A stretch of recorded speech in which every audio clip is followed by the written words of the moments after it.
tumor secretor de hormona de crecimiento en la hipófisis, pero que se produjo antes que se fusionaran los cartílagos de crecimiento. Por lo tanto, era un gigante y no era una acromegalia. ¿De acuerdo? Bien, entonces cuando se trata de hipófisis, miren ustedes, T1 con contraste, se ve perfectamente en la naturaleza, la forma y la presentación del tumor, y cuando se hace en T2 no necesita sustancia de contraste o la sustancia paramagnética. ¿De acuerdo? Miren, T1 con contraste se intensifica marcadamente el tumor hipoficiario. En T2, por diferencia de señal, lo podemos identificar. Es el examen de elección. ¿De acuerdo? No lo olviden. Este es un síndrome que es un poco raro, a veces pasa desapercibido. Se conoce como síndrome de silla turca vacía. Vamos a la imagen. Miren ustedes, es una protrusión del líquido cefalorraquídeo dentro de la silla turca y comprime a la hipófisis y la desplaza posteriormente. ¿De acuerdo? Entonces, estos son los nervios ópticos. Este de la silla turca. Aquí solo se ve el taíto nada más, el taíto, y no se ve la hipófisis. Este síndrome casi no causa cambios endocrinológicos significativos. Algunas veces sí puede producir panhipopituitarismo y en ese caso sí se le detecta, pero en otros momentos no. El paciente o el individuo que padece de este síndrome se comporta como un individuo normal, porque hay secreción hormonal normal por parte de la hipófisis. Resonancia magnética, como que ya les he dicho que es el gol estándar. Miren ustedes, aquí tienen ustedes el taíto y acá tienen ustedes la hipófisis comprimida. Miren ustedes el taíto y la hipófisis comprimida. Y el líquido cefalorraquídeo a través del diafragma por donde pasa el taíto hipofisiario se ha convertido casi en un divertículo, en una hernia, y ha pasado a la silla turca y comprime la hipófisis. ¿De acuerdo? Entonces se conoce como síndrome de silla turca vacía. Perfecto. Y después, los tumores extracelares, los más frecuentes. Entre el más frecuente es el craniofaringioma. El craniofaringioma es de los niños, pero también se puede producir craniofaringioma en los adultos. Se conoce como craniofaringioma del adulto. Más o menos representan el 2 al 4% de los tumores de cerebro. Puede estar presente en todas las edades, pero la mayor incidencia es en niños y en adolescentes. Y se forma de los restos ectoplásticos de la bolsa de Rayleigh. Son restos embrionarios. El 20% de los craniofaringiomas se originan en la silla turca, pero el 80% de ellos nacen por encima del diafragma celar. El tamaño es variable dependiendo en el momento en que uno lo diagnostique o lo descubra. Por lo general, cuando uno lo descubre, ha crecido, porque estos tipos de pacientes, como que son niños, van o lo llevan un poquito tarde a la consulta. Y se va adaptando muchas veces el niño a las condiciones anatómicas y fisiológicas que produce este tipo de tumor. No es secretor de ningún tipo de hormona, pero sí comprime las estructuras vecinas.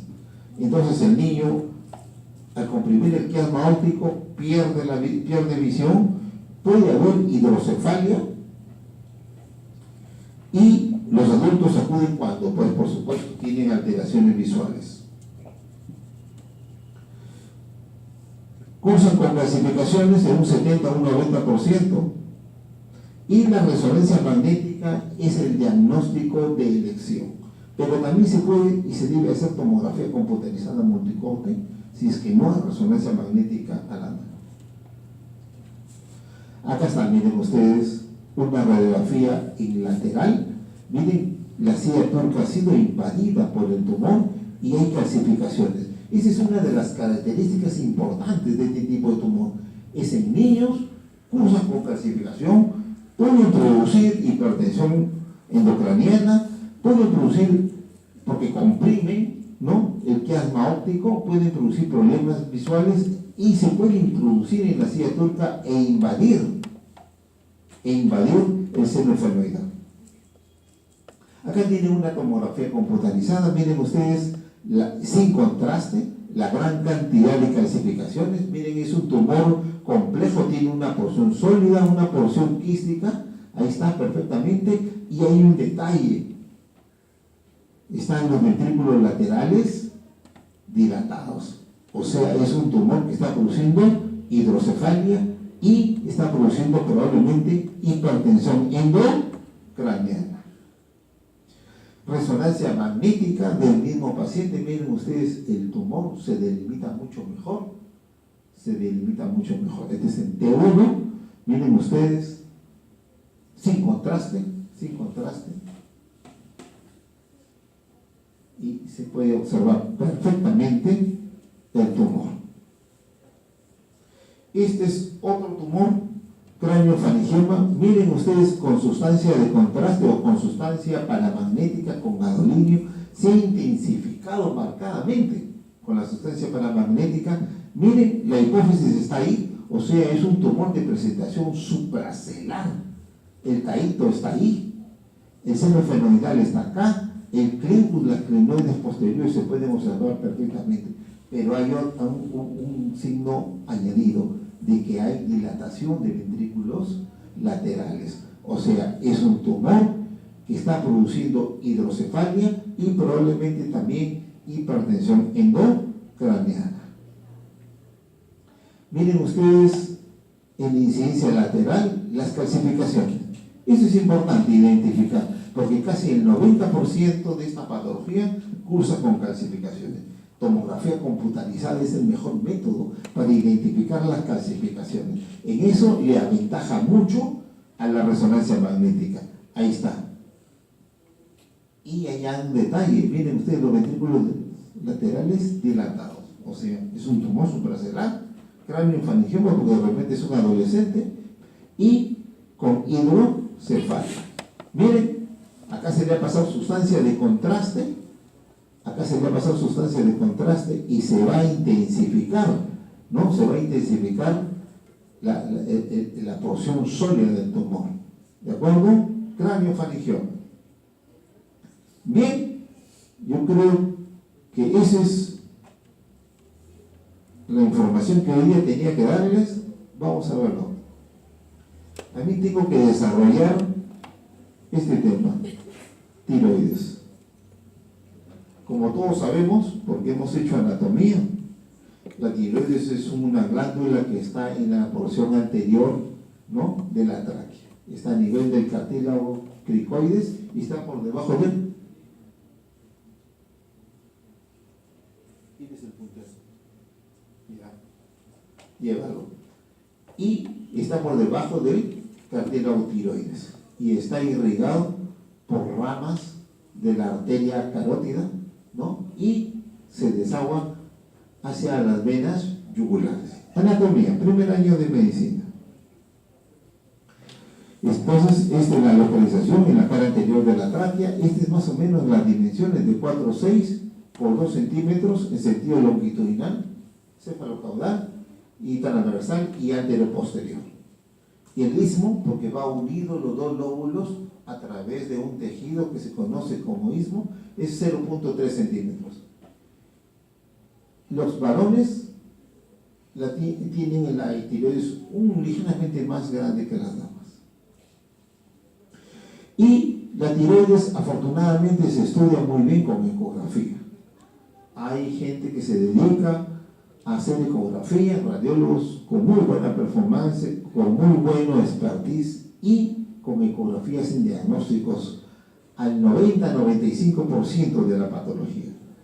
El otro método es la tomografía computarizada, pero que es complementario a la ecografía. Por lo general es para hacer el estadiaje cuando se encuentra un tumor. Y por último, la resonancia magnética, que es un poco más difícil porque la asequibilidad es un poco difícil y porque los costos son más elevados. Entonces, desde el punto de vista de la imagen aquí en nuestro medio, la ecografía en primer lugar, ese es en el algoritmo, y luego se puede complementar muy bien con tomografía computarizada.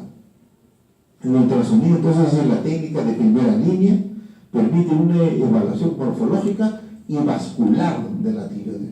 Pero esto de vascular está perdiendo terreno, o sea, el Doppler ya prácticamente no se emplea cuando se trata de patología tiroides, como que se lo voy a mencionar después. Y, bueno, se puede hacer también ecografía intraoperatoria, algunas veces no es muy necesario. Y esto es lo importante, la ecografía determina la conducta diagnóstica, o sea, qué es lo que vamos a hacer para diagnosticar a este paciente, la terapéutica, y muchas veces hace procedimientos intervencionistas con lo que se puede hacer el diagnóstico anátomo-patológico. Específicamente se hace biopsia de las tumoraciones que pueden ser sospechosas de malignidad. En realidad, la ecografía sirve para lo siguiente. Sirve para decirnos, este tumor es maligno o este tumor es sospechoso de ser una lesión de tipo benigna. Entonces, para eso empleamos la ecografía. Cuando ya estamos muy seguros de que es un tumor de tipo maligno, empleamos tomografía computarizada para el estadiaje de la lesión. ¿De acuerdo? Acá está la ecografía. Miren ustedes, este es en el corte longitudinal y este es en el corte transversal. Acá está el lado izquierdo, el lado derecho, todo este es la glándula, este es el músculo, este es la carótida, este es la tráquea y este es el istmo. Lo podemos medir y tiene que estar más o menos entre las dimensiones que les he mencionado. La tomografía está indicado como segunda línea, es para la estratificación, para ver si esta lesión maligna se ha extendido a los ganglios, se ha extendido a otros órganos. ¿De acuerdo? Y bueno, la resonancia magnética tiene su ventaja, ¿no? Pero porque es más predictivo y porque tiene un valor predictivo negativo también alto. Pero tomografía nos permite ver si hay una extensión de la patología o del tumor benigno o del tumor maligno intratorácico, porque en algunas personas la tiroides no está en esa localización donde habitualmente nosotros sabemos, sino se puede introducir en el mediastino prevascular. Y los tumores de tiroides también se pueden prolongar caudalmente y introducirse en el mediastino anterior. Entonces, miren ustedes, tomografía computarizada, podemos identificar perfectamente la glándula. Ahí está. Miren ustedes, esta es la yugular, esta es la carótida, este es el lumen de la tráquea y este es el esternocleidomastoideo. Perfecto, lo vemos perfecto. Estas son venas yugulares superficiales, esta es la yugular interna, se ve perfectamente la grasa, todo ve tomografía computarizada. Es un bello procedimiento diagnóstico por imágenes. Entonces, las dos herramientas más importantes, grábenselo, no se olviden, en el estado actual del arte, la ecografía, ahí tienen ustedes la ecografía, vemos perfectamente la glándula y la tomografía computarizada, en este caso sin contraste. ¿Por qué se ve la glándula sin contraste en una tomografía computarizada? Porque tiene yodo en su composición. Perfecto. La medicina nuclear o los isótopos radiactivos, ¿se utilizan también? Sí, algunas veces se utilizan, ¿no? Se utilizan para evaluar la glándula. Se hace isótopos radiactivos, se utiliza tecnecio 99 y es un método muy sensible. siempre y cuando haya un tumor captador del isótopo. Sin embargo, cuando hay nódulo frío puede corresponder a un adenoma hipofuncionante o que no funcione, o un quiste, o un carcinoma, o una tiroiditis. Entonces, no es muy específico, es sensible, pero no específico. ¿De acuerdo? Y acá tienen ustedes una representación gamagráficamente, ¿no? Este fue un adenoma hiperfuncionante. Acá lo tienen ustedes, en ecografía se ve mucho mejor y algunas veces no nos basta solo la ecografía para hacer el diagnóstico. ¿Cuál es la patología que me han encargado conversar esta mañana? Las tiroiditis, o sea, los procesos inflamatorios infecciosos de la tiroides. Pueden haber de todo tipo, viral, como lo que vamos a conversar, puede ser bacteriano, puede ser micótico, pero son raros. Los procesos inflamatorios de la tiroides en nuestro medio son raros. Más está creciendo mucho más el cáncer de tiroides y está creciendo mucho más en jóvenes, en adolescentes, en jóvenes y en adultos jóvenes también, pero más en el género femenino. Entonces, la tiroiditis pues, es una lesión inflamatoria, puede causar dolor cervical a la palpación, puede ir acompañado de fiebre, escalofríos y otros signos de infección. La tiroiditis de Kerman es una tiroiditis mediada por virus. Empieza como un resfrío, como un problema respiratorio alto. Y un par de semanas después el paciente puede aquejar aumento de volumen y dolor en la glándula. Entonces, la etiología de la tiroiditis de Kerman es de tipo viral. Y en las damas mucho más frecuente que en los varones. La glándula puede aumentar de tamaño uni o bilateralmente. La cápsula de la tiroides está intacta, regresa. Yo no podía hacer esas cosas cuando era alumno. Y esta es una representación anatomopatológica. Hay células multinucleadas en este tipo de procesos inflamatorios. Células gigantes multinucleadas, que es lo que hace el diagnóstico. ¿De acuerdo? Y puede remitir esta enfermedad, porque es viral, puede remitir en forma espontánea o puede durar un poco, ¿no? Su evolución clínica es la siguiente: es una tiroiditis granulomatosa, porque por eso que hay células multinucleadas, gigantes multinucleadas, existe un aumento variable, ¿no?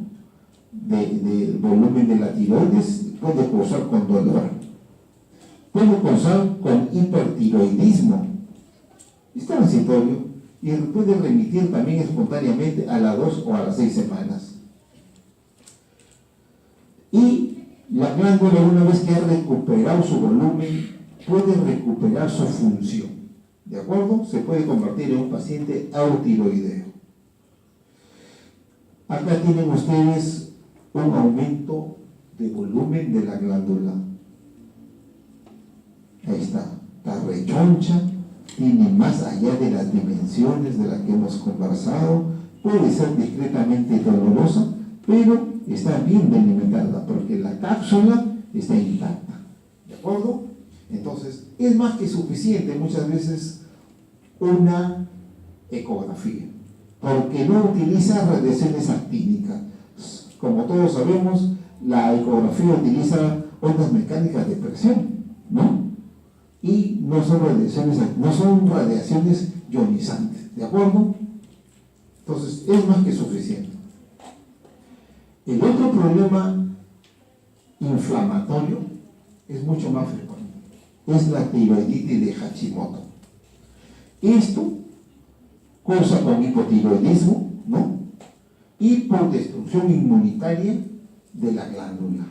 O sea, el cuerpo genera sus propios anticuerpos que atacan las células foliculares y las destruyen. ¿De acuerdo? Entonces, a diferencia del Carbain que era viral, este es autoinmunitario. Su prevalencia está entre los 45 y los 65 años y afecta más a las mujeres que a los hombres. Más o menos 10 damas por un varón. O puede ser incluso hasta 20 damas, un varón. Es la principal causa de bocio no endémico. Y tenemos como precepto que el bocio es el crecimiento de la tiroides, ¿no? Para convertir al individuo en un paciente eutiroideo o una persona eutiroidea. Es la compensación que hace la tiroides para mantener los niveles de producción de glándula tiroidea normal. ¿De acuerdo?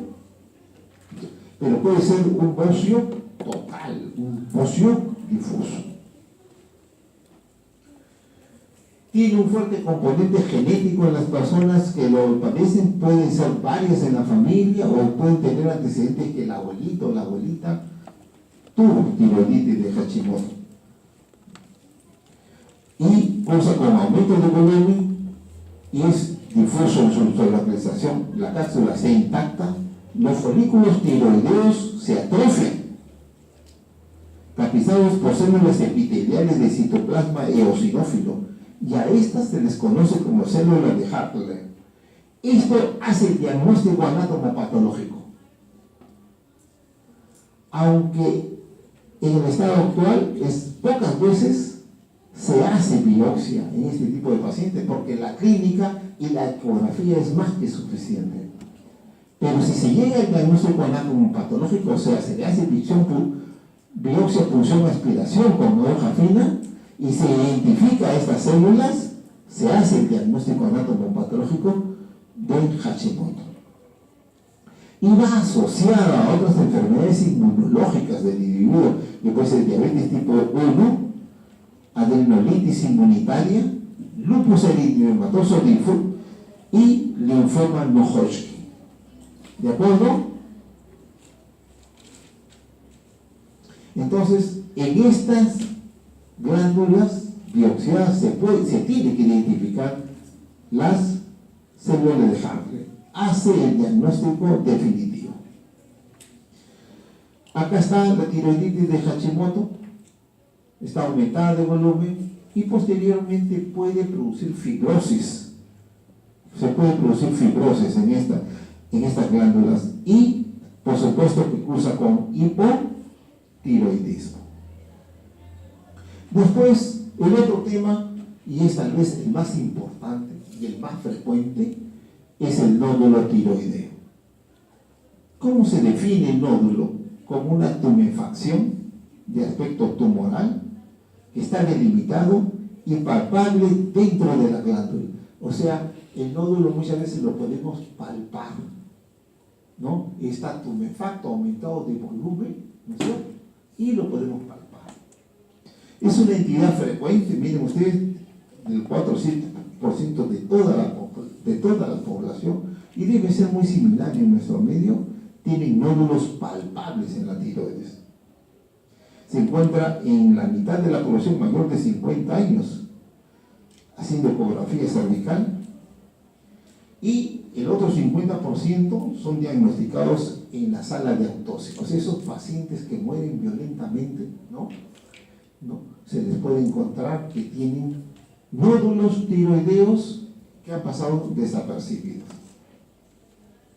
Las damas nos siguen llegando a la delantera, es 8 veces más probable una dama, ¿no?, que un hombre. Pero cuando se encuentra un hombre, lo más probable es que sea maligno. ¿De acuerdo?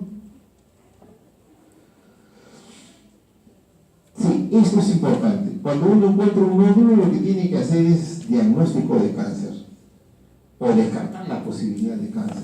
Para eso es este método. Pero, sin embargo, los más frecuentes son benignos. Y puede ser una hiperplasia nodular. El cáncer de tiroides es más frecuente en la mujer. el 80% son damas.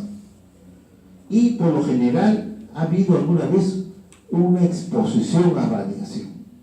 No está determinado que las produzca directamente, pero de repente entre los antecedentes puede haber exposición a la radiación. Esto es en la literatura, que se presenta en la quinta década de la vida. Pero mi experiencia es que estamos viendo en la tercera década de la vida, segunda, tercera década de la vida, cáncer de tiroides. Acá está el diagnóstico. Miren ustedes, es un nódulo, lo vemos perfectamente. Acá hay uno más pequeñito. Entonces, esto es una tumefacción, muchas veces palpable y dentro de la glándula. Puede estar delimitada. ¿De acuerdo? Nódulo tiroideo. Miren, esta es en el istmo, ahí está. Esto sí se palpa y se ve. Incluso los pacientes dicen, doctor, cuando yo me pongo en el espejo y paso saliva, se ve que tengo una bolita. Y se le hace su ecografía de primera intención y se puede descubrir el nódulo con las características que vamos a conversar, que hace la diferencia entre un nódulo benigno y un nódulo maligno. Puede tener calcificaciones también. Puede ser como cáscara de huevo también. Ahí está. Ahí está. Este es en el corte transversal, este es en el corte longitudinal. El Doppler ya no se está usando. El Doppler está pasando a la historia, pero ya no tiene una importancia relevante en el diagnóstico del nódulo. Nódulo maligno o benigno está perdiendo importancia. Y se está tratando de emplear un lenguaje común, de manera tal que yo me pueda comprender con otro radiólogo que, por ejemplo, está en Chile, ¿no? Y es un idioma muy similar al que se emplea cuando se tiene patología de mama. En este caso, en la mama se conoce como Beck-Wrights, pero en la tiroides se conoce como T-Rats. No todos están de acuerdo. Hay varios métodos, pero en algún momento nos vamos a poner de acuerdo y vamos a utilizar uno de ellos. Y el nódulo tiroideo son excesivamente comunes, ya lo hemos dicho, con una prevalencia hasta de 68% en la población común y corriente. Y este método nos sirve para esto, para decirnos, este nódulo hay que biopsiarlo o este nódulo no hay que biopsiarlo. Si este nódulo es sospechoso de malignidad o este nódulo es sospechoso de benignidad. ¿De acuerdo? Afortunadamente la mayoría son benignos. Y los malignos menores de 1 centímetro exhiben un comportamiento no agresivo. O sea que uno los puede controlar en el tiempo. ¿De acuerdo?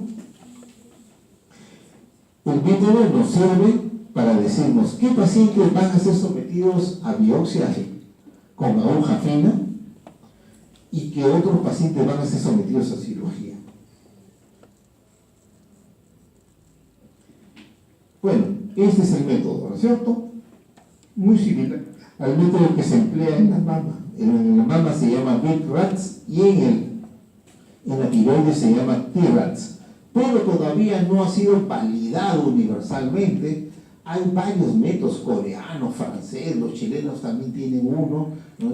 Entonces, muchas veces, muchos radiólogos, yo conversaba esta semana que sabía que tenía que dictar esta clase, conversaba con varios radiólogos que vinieron al servicio.